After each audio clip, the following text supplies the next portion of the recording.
Hello बच्चों, good morning. I'm Sanjay Bhatnagar this side. Welcome to my YouTube channel and I welcome you to my channel Economics by Sanjay Bhatnagar.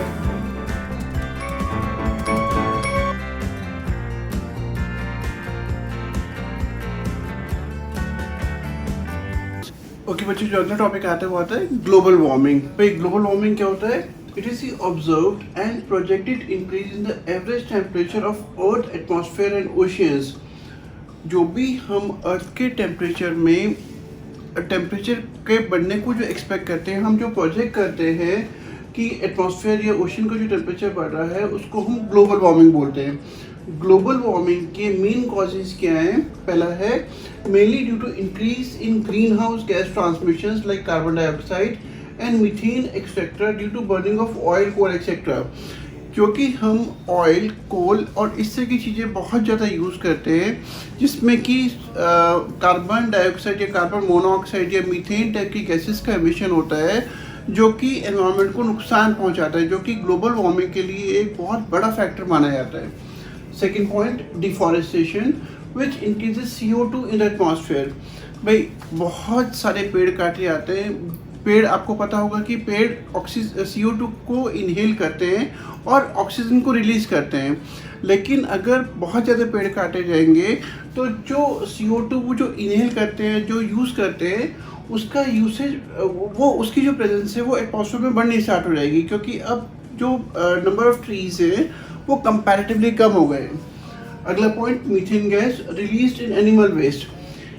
India में या बहुत सारी developing countries में animal waste को as fuel use किया जाता है, और एनिमल वेस्ट को जब ऐसा फ्यूल यूज़ करते हो आप, तो ये और भी कई जगह पे यूज़ किया जाता है, तो उसमें मीथेन गैस का प्रोडक्शन होता है जो एनवायरनमेंट को नुकसान पहुंचाता है।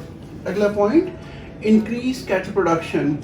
भाई जब आप बहुत ज़्यादा कैटल को प्रोड्यूस करोगे तो क्या होगा? Which contributes to deforestation, methane production etcetera. क्योंकि एनिमल वेस्ट ज़्यादा जनरेट होगा, क्योंकि एनिमल्स को खाना खिलाने के लिए पेड़ या पौधे इनको काटा जाएगा तो डिफॉरेस्टेशन होगा, और ये सारे के सारे फैक्टर्स कहीं ना कहीं ग्लोबल वार्मिंग के को कंट्रीब्यूट करते हैं, और इनकी वजह से कार्बन डाइऑक्साइड, कार्बन मोनोऑक्साइड, ये मीथेन टाइप की गैसेस का रिलीज ज़्यादा होता है, जिससे कि ग्लोबल वार्मिंग होती है। ओके बच्चों, जो नेक्स्ट क्वेश्चन आता है वो आता है what are the main effects of global warming. Global warming का अर्थ पर क्या इफेक्ट पड़ता है, लोगों पे क्या इफेक्ट पड़ता है? तो सबसे पहला पॉइंट है steep rise in sea level and coastal flooding. भाई जब ग्लोबल वार्मिंग होगी, अर्थ का टेम्परेचर बढ़ेगा, तो जितने भी ग्लेशियर हैं या ऐसी जितनी भी जगह जहाँ पे जैसे अंटार्कटिका है, आर्कटिक है, जहाँ पे कि आइस बहुत ज़्यादा वॉल्यूम में मिलती है, वो मेल्ट होना स्टार्ट हो जाएगी। जब वो मेल्ट होना स्टार्ट हो जाएगी तो जो सी है, जो ओशियंस है, उसमें पानी का लेवल बढ़ना स्टार्ट हो जाएगा, और ऐसे बहुत सारे एरियाज़ जो कोस्टल एरियाज़ में लोकेटेड हैं, या ऐसी बहुत सारी पॉपुलेशन जो कोस्टल एरियाज़ में रहती है, वहाँ पे फ्लड आने स्टार्ट हो जाएंगे, और उस पॉपुलेशन को वहाँ पे नुकसान होगा। बहुत सारी पॉपुलेशन को माइग्रेट करना पड़ेगा इनलैंड एरिया की वजह से, एरियाज़ की तरफ, putting lot of pressure on inland resources. अगला point, hurricanes and tropical storms are likely to be more stronger. अगर ग्लोबल वार्मिंग होती है तो जो हरिकेन्स हैं और जो ट्रॉपिकल स्टॉर्म्स है, जो तूफान आते हैं, वो और ज़्यादा स्ट्रॉन्ग हो जाएंगे, तो प्रॉपर्टी का, लाइफ का और ज़्यादा नुकसान होने के चांसेस हैं। Third point, increase in tropical diseases like malaria, cholera, dengue, chikungunya etcetera. ऐसी बहुत सारी बीमारियां हैं जो ग्लोबल वार्मिंग की वजह से हो सकती हैं, जैसे कि डेंगू, जैसे चिकनगुनिया, जैसे कॉलरा, जैसे मलेरिया।